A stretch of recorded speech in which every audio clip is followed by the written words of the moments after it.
I'm Adam, and this is Bronwen, and here we are at A4 Fitness. And today we're going to go over a full body suspension trainer workout using the Jungle Gym XT straps, which is my personal favorite as far as suspension trainers go.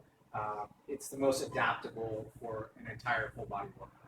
Okay, so what we're going to do today is we're going to go over a pressing motion, a pulling motion, a leg exercise, which is going to be a squat. Then we're going to do an anterior loading core exercise and a posterior loading core exercise, which just means working the front of the body and then working the back of the body while doing that core exercise. All right, so the first thing we're going to do is going to be a standard push-up. All right, so we want to make sure we're directly over the straps, arms fully extended with the wrist directly underneath the shoulders and a straight line, shoulders to heels. We're going to come down all the way to the bottom of that motion as far as you can go, keeping that technique. And drive up to the top, again bringing the wrist directly underneath the shoulders. You've got a slight arcing motion as you go down, hands get a little bit wider, and then arcing back in as you go up. Again, the wrists end up directly underneath the shoulders, and the shoulder to heel line is one straight line with your belly button pulled back towards your spine. All right, so that's the more advanced version or the more advanced position. Now to make it a little bit easier, we're just going to take a little bit of a step forward. And that's going to reduce the amount of resistance or strength that has to be put into this motion by giving you a better leverage position. And now it's exactly the same thing as it was before, basically. We're going to try to keep that straight line from the shoulders down to the heels. We're going to try to maintain that very full range of motion with a slight arc as we go through that press.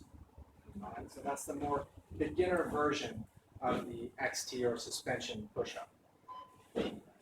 So now the next thing that we're going to do is go through the pulling motion, which today is going to be a one-arm body row. The reason we're doing a one-arm body row today is that the one-arm body row tends to work more muscles at one time, meaning that that rotation of the torso that you're about to see actually increases the number of muscles being worked by activating the rotational muscles of your torso, okay? Specifically your internal obliques, all right? So as we drop back, we're going to reach towards the floor. Okay, now if your hand doesn't touch the ground, then you're going to slide your feet a little further down. That'll increase the resistance. So your starting position is going to be hand to the floor, then reaching up that XT strap and pulling the hand all the way into the rib cage as far as you can, rolling that shoulder down and back. All right. Again, the torso is going to rotate, reach and touch the ground. Then you're going to rotate up, reaching for the top of the strap as high as you can, and pulling that hand all the way into the rib cage, chest out, shoulder down and back. That's your one-arm body row from your harder or more challenging position. And if you take a little bit of a step back so that when you reach for the floor, you won't be able to reach the ground, that's going to be a little bit easier position. Okay, that's going to be more of a beginner version of that one-arm body row.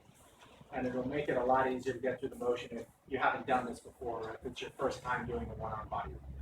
All right, so that was your more challenging version and your more beginner version of your one-arm body row. Now the next thing that we're going to do is we're going to go ahead into your squatting or leg exercise. So we want to make sure we're back just a little bit from the XT straps. You can kind of mark your position by making sure that if you get to the bottom of your squat, your knees aren't out in front of your toes. So it's a pretty good position there. You can see her knees are staying back for the most part, and she can still squat almost all the way to the ground. Ideally, you want to be able to get your hips a little bit lower than your knees at the bottom of that squat, which you can see she can do in that position. So now she's going to drop to the bottom of the squat. We're doing a flying squat, so she's going to jump as high as she can at the top, keeping a little resistance on the straps and a little bit of a lean back, which is going to allow her to put her feet down in the same position that they came up. All right, so if you start leaning forward or you don't keep some resistance against the straps, you're going to find yourself jumping up, and then your feet are going to end up in a different position than where they left the ground. All right?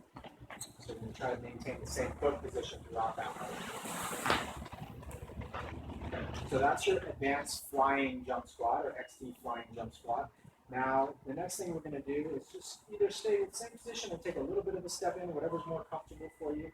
And then you're going to drop to the bottom of the squat, and then you're just going to come to the top and go up to a toe raise position. All right. So if you have any issues with your knees or hips, or you're just a beginner at this, then you're going to just do this to a toe raise rather than a big jump at the top.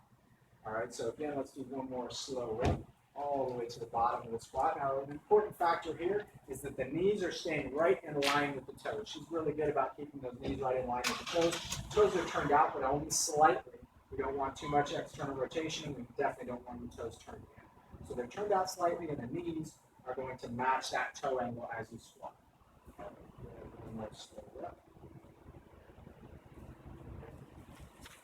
That is your XT flying squat, or suspension trainer flying squat. Now the next thing we're going to do is the anterior loading core exercise, okay, and abdominal exercise that also is going to involve your hip flexors and even a lot of upper body work as well. Right?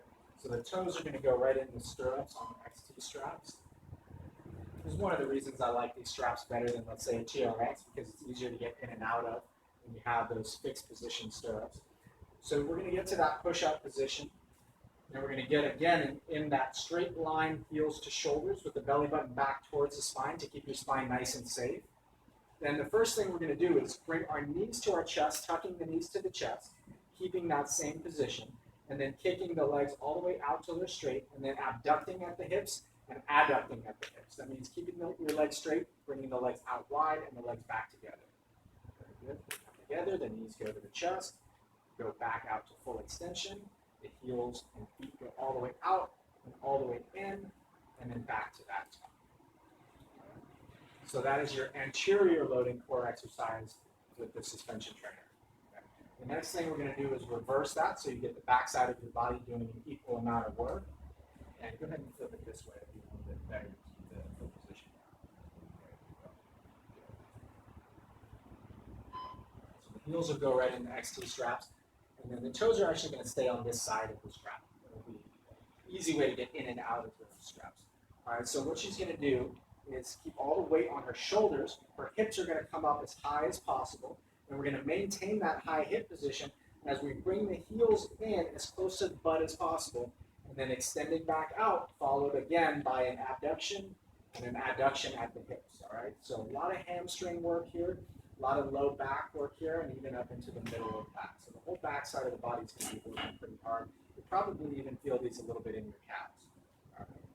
So again, that was the advanced version or standard version of the posterior loading suspension trainer exercise.